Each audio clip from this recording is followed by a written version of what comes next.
반갑습니다, 여러분. 게시탐정 변형도사입니다. 오늘은 이제 중공 특무비사 7번째 이야기입니다. 오늘은 굉장히 조금 들으시기 거북하신 내용일 수도 있어요.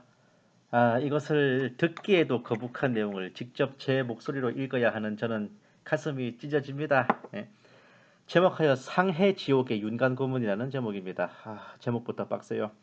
상해지옥이라고 하는 것은 진한파가 새로 배치된 중국 공산당 화동사회부의 본부가 있는 지역이 바로 상하이시였기 때문에 그곳을 지옥이라고 이제 표현한 거예요. 여기서 벌어지는 특히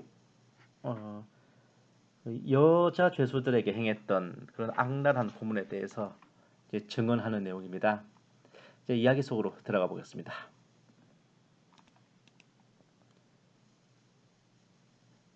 청백소학교는 그야말로 깨끗한 하나의 초등학교에 지나지 않았다. 그러나 중공이 상해시를 점령한 이후부터는 이 초등학교도 하나의 비밀 정보 공작기관으로서 공포의 소굴이 되어 있었다. 그리하여 수천 수만 명의 많은 사람들이 이 청백소학교 안으로 쥐도 새도 모르게 끌려 들어온 뒤로는 뼈다귀가 부서지고 두골이 빠개지고 갈비뼈가 부러지고 가슴에서 피를 토하고 손과 발가락이 삐어지고 다리와 허리가 상하여 거동조차 잘 못하는 장애인이 되어버렸다. 이곳은 중공정보기관의 한 단위요 부분인 심신위원회의 심신공강작조 중의 하나였다. 어쨌든 여기에 처음 들어올 때는 멀쩡하고 건장한 사람이 며칠이 못되어 장애인이 되어버리든가 부거나 갈빗대같이 되어버렸다. 어떤 사람은 수형을 겪는데 물속에다가 며칠 동안 쓸어넣어서 마치 전신이 해면과 같이 부풀고 시들시들해졌으며, 또 어떤 사람은 들보에 거꾸로 매달고 며칠 동안이나 내버려두어 혓바닥이 빠지고 눈알이 툭 튀어나와 7구멍으로 피를 흘리고 있는가 하면, 또 어떤 사람은 너무 두들겨 맞아서 전신이 붉게 부풀고 검게 피가 맺혀서 사지를 못 쓰고 있었으며, 심지어 붉게 단 부젓가락으로 전신에 마구 금을 긋고 글자를 써서 온몸이 지렁이나 뱀들이 몸에 달라붙은 것 같이 눈으로 볼 수 없으리만큼 참혹하고 누린 냄새를 피우는 불쌍한 사람들도 있었다.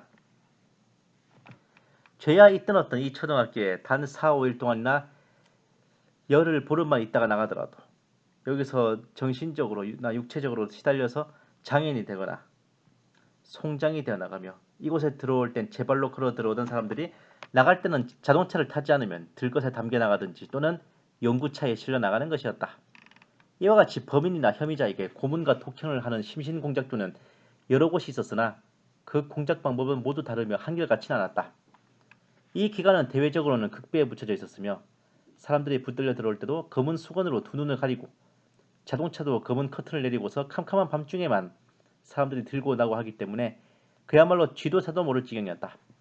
옛날 마호메트가 이슬람을 전도할 때 한 손에는 코란을 쥐고 한 손에는 칼을 빼두고서 코란 성전의 위력이 없어지면 금시의 흉악한 얼굴을 하며 칼을 빼어들고, 여봐라, 너 나를 믿겠느냐, 그렇지 않으면 이 칼을 받겠느냐 라고 위협 공갈하여 자기를 따르지 않거나 성전을 믿지 않으면 칼을 빼어들고 강제로 굴복시켰다 한다. 오늘날 중공 분자들이 왕년의 마호메트 교도들의 비전을 그대로 물려받았다. 공산당은 처음에는 감언이설로 달콤한 설법을 하나 나중에 믿지 않거나 복종하지 않을 때는, 즉 공산주의의 위력이 상실될 때는 그네들은 달콤한 이야기를 하던 곳에서 귀신도 모르게 다른 곳으로 옮긴 뒤 염라대왕의 횡포와 악마와 같은 고문과 악행을 가하여 공산주의에 굴복하지 않으면 반신불수의 장애인이 아니면 황천의 객이 되는 것이다.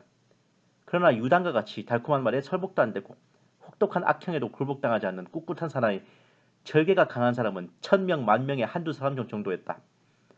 대부분의 사람들은 처음에는 몇 마디 반항을 하다가도 한번 고문을 겪고 나면 살기보다는 빨리 죽기를 원하든가, 또는 자진해서 있는 말 없는 사실을 되는 대로 마구 보태어 목숨만 살려달라고 애걸복걸하는 어리석은 자들도 적지 않았다. 이 학교는 비록 범위가 크지는 않은 학교였으나 설비가 매우 좋은 아담한 학교였다. 교정도 그리 크지는 않았으나 천진난만한 어린애들이 뛰어놀기에는 아주 적당하였다.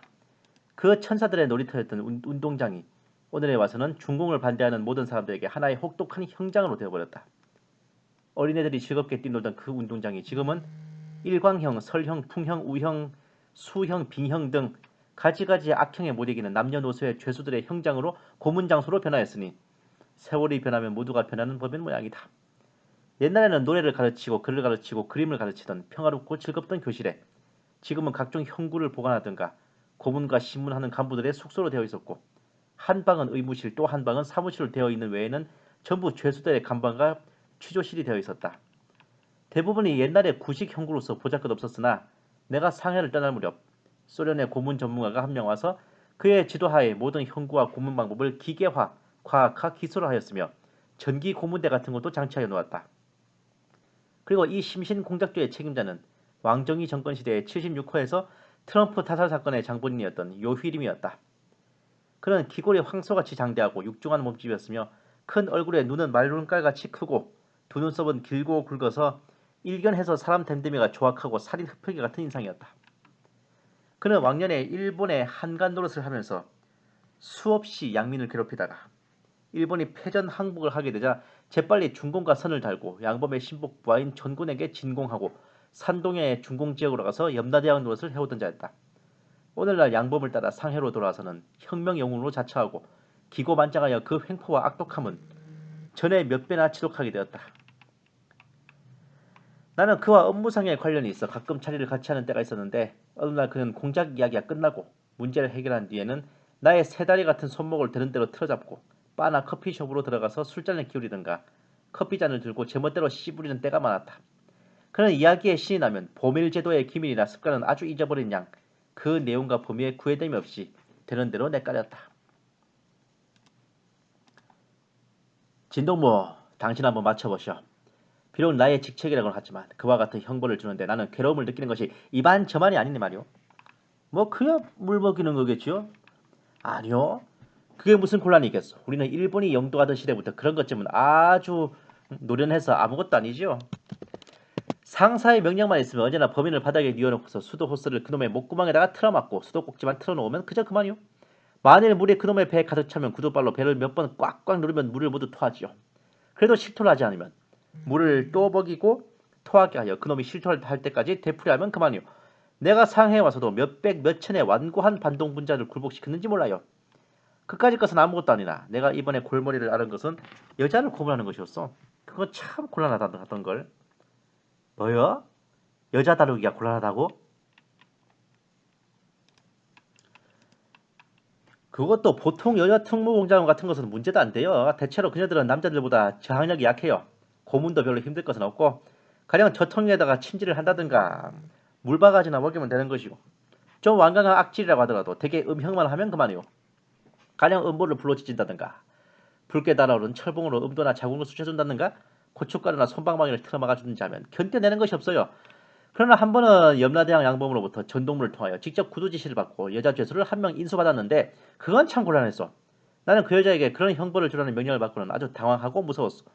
사실 그런 형벌은 아무리 악독하다는 일본 놈들도 해본 일이 없는 것이었어. 상부의 지시니까 어쩔 수 없었지만 그대로 실행하려고 하니 정말 곤란하더군.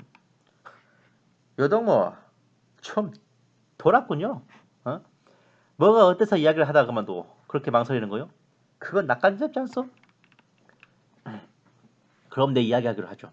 근데 진동무에게 한 가지 부탁은 꼭 비밀을 지켜주셔야 하는 것이요. 만일 이 비밀이 새어나가면 나는 모가지가 날아가는 판이요. 원래 그 여자는 반동분자의 귀한 집 영양으로 한 20살쯤 되었는데 참 절세 미인이었어. 근데 그 여자 자신은 아무런 반동적인 행동이 없었는데도 불구하고 얼굴이 하도 아름다운 죄로 그런 봉변을 당하게 된 모양이더군요. 가엾게도 그 여자는 전동부의 명령으로 이곳으로 압송되어와 비밀 고문실에서 옷을 발가벗긴 뒤 긴 막대 위에 손과 발목을 동연히 매놓고 손뭉치로 입을 틀어막은 뒤에 내가 평생 듣거나 보지도 못한 윤관형을 시작했는데 차마 그 광경은 사람으로는 눈뜨고 볼 수가 없었어. 동무, 눈을 감고 그 장면을 좀 상상해 보시오. 그 여러 놈들이 이와 같이 열흘 동안이나 그 여자를 짓밟더니 다시 그 여자를 국제 초대소로 보내더란 말이오. 덩치가 크고 사정없는 소련 손님들을 접대하는 국제 접대원으로 말이오. 전동무의 설명에 의하면 그 처녀는 어렸을 때부터 호화로운 가정에서 귀여운 딸로 자라났기 때문에 오늘과 같은 인민시대에 아직도 옛날의 부르주아의 아가씨 습성을 버리지 못하고 인민이 영수들을 멸시하고 모욕하니 그녀는 마땅히 총살해버려야 하겠으나 우리 당은 그녀의 아름다운 용모와 섹스를 이용하자는 거지요. 우리들의 이 같은 윤관형을 겪고 나면 그녀의 부르주아적인 우월감과 자존심도 푹 꺾여버리고 또 덩치 큰 외국 손님을 상대하려면 섹스적인 훈련도 필요하니까 말하자면 형벌 겸 훈련을 하는 셈이죠. 열흘 동안의 윤관형이 끝나자 그녀를 국제 초대소에 배치해서 인민을 위하여 복무하는 새로운 기회를 주었다는 거요. 왜냐하면 그녀가 부르주아지의 근성을 청산하지 못하고 그곳에 가서도 아가씨 습성을 못 배려 국제 귀빈들에게 신뢰를 하면 큰일이니까. 그래서 그녀에게 그런 윤관형을 집행시킨 거라나요? 다원 참 진동무. 나도 수십 년 동안의 별별 사건과 온갖 고문과 형벌을 다 해봤지만 그런 윤관형이란 생후 처음으로 정말 진땀을 빼었소. 전동무의 지령은 그 여자를 윤관형 형벌에 의하여 굴복은 지키되 죽여서는 안 된다는 거요. 그런 말을 듣고 나니 동무는 참말 연복도 많군요. 여보 동무 연복이 다 뭐요. 그것도 한두 번은 호기심으로 모르겠으나 열흘 밤을 꼬박 밤잠을 못 자니 내가 죽을 지경입니다. 말도 마시오. 전동무의 명령은 어떤 행동원도 그 여자와 절대로 말을 못하게 하였으므로 내가 꼭 그 기다란 막대의 한 끝에서 감시를 하고 있었소. 나는 10명의 건장한 청년 행동원을 데려다가 밤낮으로 그 지랄을 시키고 또 그 꼴을 지켜보았는데 어떤 때는 내가 견뎌내지 못하겠던걸요. 하도 여자가 미인이니까 아닌 게 아니라 별별 생각이 다 들더군요. 그런데 사흘째 되는 밤에는 그 여자가 견디지 못하여 자꾸 기절을 하지 않았겠어? 너무도 억센 황소 같은 젊은 놈들에게 계속해서 윤관을 당하고 나니 나중에는 정신이 없나 봅니다. 울고불고 사정하고 애걸하며 또 욕설을 퍼붓고 야단을 할 터인데 손뭉치로 입을 틀어막았으니 꿈틀거리는 발가벗이 몸뚱 아래 그런 모습은 정말 눈뜨고 못 보겠습니다. 그녀가 아주 지쳐서 정신을 잃고 축 늘어질 때는 저것이 죽지는 않나 해서 겁이 나더군요. 그렇게 마음이 조마조마한 가운데 열흘째 되는 날 새벽까지 그대로 그녀는 그런 욕을 당하고도 목숨은 끊어지지 않아서 결국 나의 임무는 무사히 완수한 셈이지요. 그러나 몸이 말이 아니었어요. 여보, 요동무, 그 해계망측은 고문방식은 도대체 나도 처음 듣는 이야기인데 아니 그게 정말이란 말이야?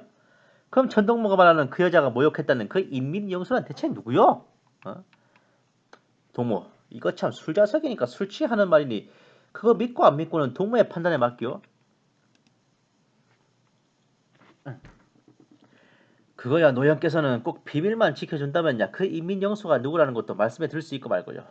그러나 동무께서는 그런 일을 믿지 않는 모양이신데 그가 누구라는 것을 말씀 안 하니 나야 믿지 못할 수밖에 없죠. 그리고 동무께서 또 그 인민영수는 왜 그 여자에게 원수를 졌느냐 하는 데 대한 이유도 분명한 설명이 없었거든요. 그렇기 때문에 나는 역시 동무 말씀을 액면대로 믿을 수도 없다고 생각하고 이거 참 후끈 달아서 못 견디리는데 아니 그럼 노형은 내가 이런 끔찍한 이야기를 제 맘대로 꾸며내서 한단 말씀이요? 그는 원래 거짓말하는 것을 가장 싫어하는 성품이어서 내가 다시 한번 더 그의 비위를 건드리고 자극을 주었더니 그는 보밀 습관까지 완전히 잃어버린 모양으로 마구 찌꺼렸다. 노골적으로 말하면 글쎄 그녀가 양범의 가슴에 상처를 주었대요. 물론 이런 사실에 대하여는 전동무께서도 나에게 아무 말이 없었고 더욱 전동무가 내게 특히 명령하기를 그 여자와 절대로 아무 이야기도 주고받지 말라고 하였지만 마침내 나는 기회를 타서 남몰래 그 여자에게 물어봤죠. 처음에 그 여자가 붙들려 왔을 때는 양범의 집에 감금이 되어서 문 밖에도 한 걸음 출입을 못하겠으나 매우 대접은 후하게 받았대요. 그 뒤에 그녀는 양범으로부터 두 번, 세 번 구애를 받았으나 끝끝내 이를 거절했대요. 그래도 매일 추근추근히 사람을 못 살게 구니까 한 번은 참다 못하여 홧김에 양범의 따개를 보기 좋게 후려 갈겼다나요? 그래서 화가 난 양범은 대노하여 전동무에게 반동문자로서 혁명 영도자를 모욕했다고 그와 같은 윤간 형벌로 그 여자를 죽지 않으리만큼 골려주려고 명령했던 것이라나요? 그것이 사실이라면 참말 그 여자야말로 가엾지 않소. 헌 동무도 가엾기는 그런 년이야 마땅히 죽여버려야지. 양부장의 부인 되는 것도 싫다고 하니 죽어야 할 수밖에. 그런데 동무는 조직의 규정을 위반하고 제 마음대로 그 여자와 정담을 주고받았다는 것은 또 무슨 죄에 해당하는지 아시오? 그리고 조직의 허가도 없이 공작상 비밀을 업무상으로 아무 관계도 없는 사람에게 누설하였을 때 또 무슨 죄에 걸리는지 아시오? 이 두 가지 점에 대하여 나는 상부 조직에 충분한 보고를 올릴 작정인데 동무 생각엔 어떻소?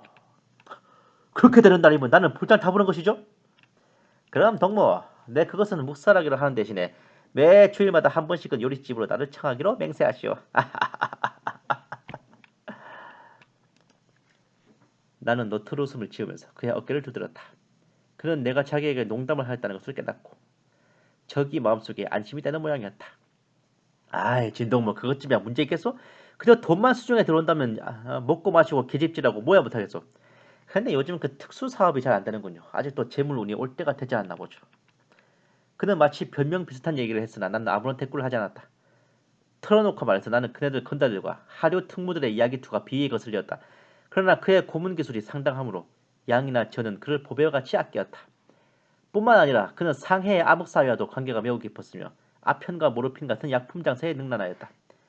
그렇기 때문에 양과 전이 상해로 보이면 뒤에 특수사업을 하는 것도 그 일부분은 그가 대신 경영하는 것이었다. 따라서 그네들의 생활과 단순히 조직으로부터 월급만 받아서 생활하고 있는 우리들과는 천양지차가 있었다. 진짜 오늘 얘기는 진짜 민망합니다. 민망해요. 예. 심신이 미약하신 분들은 좀 소리를 낮추고 들으셔야 될 것 같아요. 그러니까 초등학교에다가 이런 고문장을 만든다는 게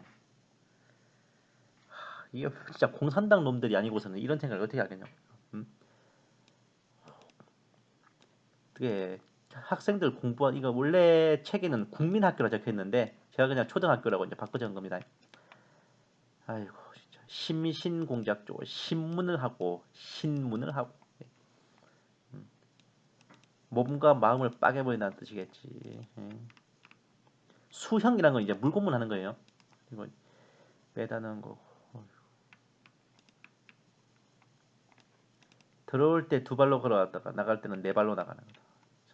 이게 어, 독형이란 말은 우리나라 말은 잘 없는데 이게 혹독한 형벌을 줄임말 이제 독형입니다.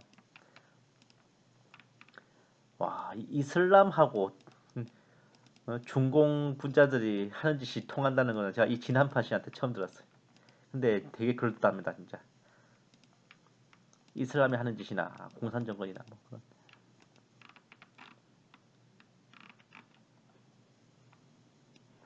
이거는 약간 이제 햇빛 밑에 이제 막 탈진하게 만든 햇빛을 쬐게 해가지고 탈진하게 만드는 형법. 이거는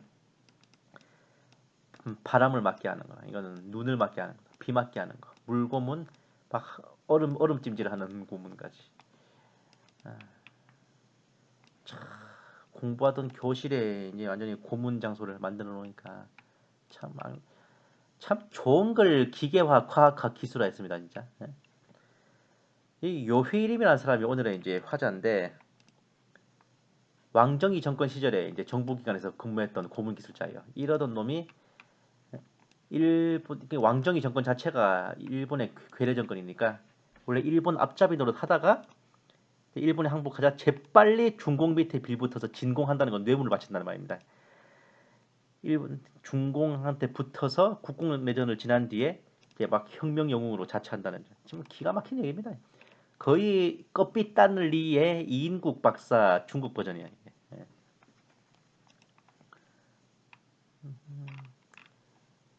이런 거 보면 중국 공산 정권에서 친일파를 과연 제대로 척결했을까 싶어요. 하늘을 보면 열을 안다고 이게 보밀 제도라는 거는 이제 보밀 기밀을 지킨다. 이제 뭐 기밀 엄수 보안 유지 이런 걸 이제 의미하는 단어입니다. 물고문 이게 침질 안 된 게 바늘로 쑤신다는 뜻이에요 이게. 어,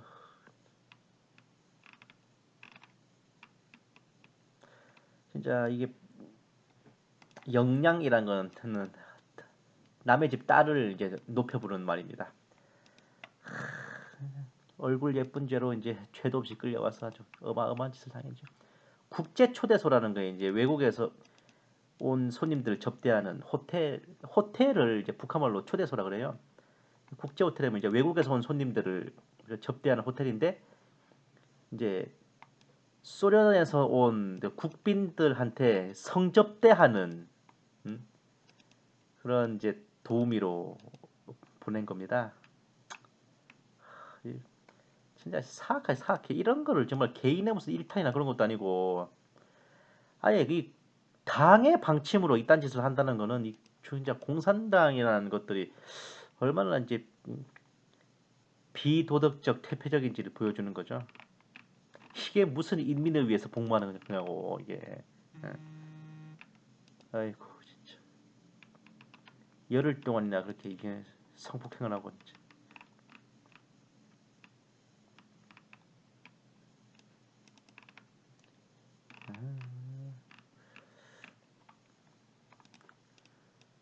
이 양범은 그 중국 공산당 화동 사회부의 부장인데, 근데 이 그래서 제가 이게 또 탐정이니까 한번 추리를 해보면은 이 여자가 이때까지 솔로였나 봐요. 싱글이었나 봐 이게. 아마 부인이 있었는데 뭐 국국내전 당시에 죽었다든지 아니면 처음부터 계속 쭉 솔로였던지 뭐 그랬을 것 같은데, 왜냐하면 만약에 부인이 있었다 본처가 셨다 그러면은 이 집에 끌려온 여자를 가만 내버려 뒀겠습니까? 당장 내쫓아버렸지. 예. 근데도 이게 이제 여자를 집에 데려와서 감금해 놓을 수 있었다는 거는 부인이 없었기 때문에 그게 가능하지 않았을까 싶어요. 그러니까 자기 마누라를 만들려고, 이제 얼굴이 이쁘니까 자기 마누라를 만들려고 막 프로포즈를 하는데, 아니 자기 부모는 반동으로 몰려서 숙청당하고 자기는 끌려왔으니까 뭐 좋겠냐고 기분이. 그래서 귓방망이 한 대 쫙 때려버리고, 날 때린 건 네가 처음이야 하면서 이제 그렇게 복수를 한 거죠. 아, 사악합니다. 근데 가만 보면 이 진한파가 진짜 쩌는 게 뭐냐면, 앞서 이제 축비 사건이나 갈상제 사건에도 그랬지만 진짜 특무 능력이 엄청납니다 이 사람이. 막 말로 막 사람을 살살살 꼬드려가지고 그 진상을 토해내게 만드는 그 능력이 대단한 사람이에요 이 진한파가. 보시면 이 문장에서 보시면은 이게 정말 정보 요원으로서의 정말 철칙, 보안 엄수 이런 것도 철저한 사람입니다. 그러니까 이 중국 공산당 특무 입장에서는 이 진한파 같은 사람을 오히려 막 더 등용하고 키우고 요직에 배치해야 그 특무 공작 입장에서는 더 도움이 되는 거였다고. 근데 아쉽게도 이 진한파가 너무 깨어 있었던 사람이었지. 예. 근데 진짜 특무 공작원으로서는 정말 최고입니다 이 진한파가. 같은 공산당 특무를 저렇게 막 쥐고 흔들고 정말 그 비밀들을 다 털어내잖아요.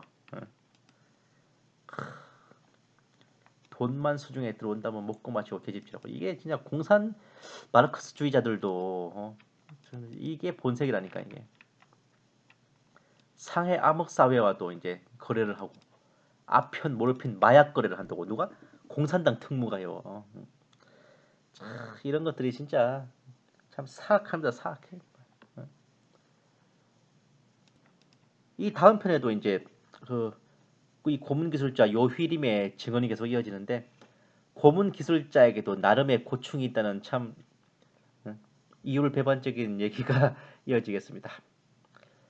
중공 특무비사 제8부를 기대해 주십시오. 감사합니다. 게시탐정 장정도사였습니다.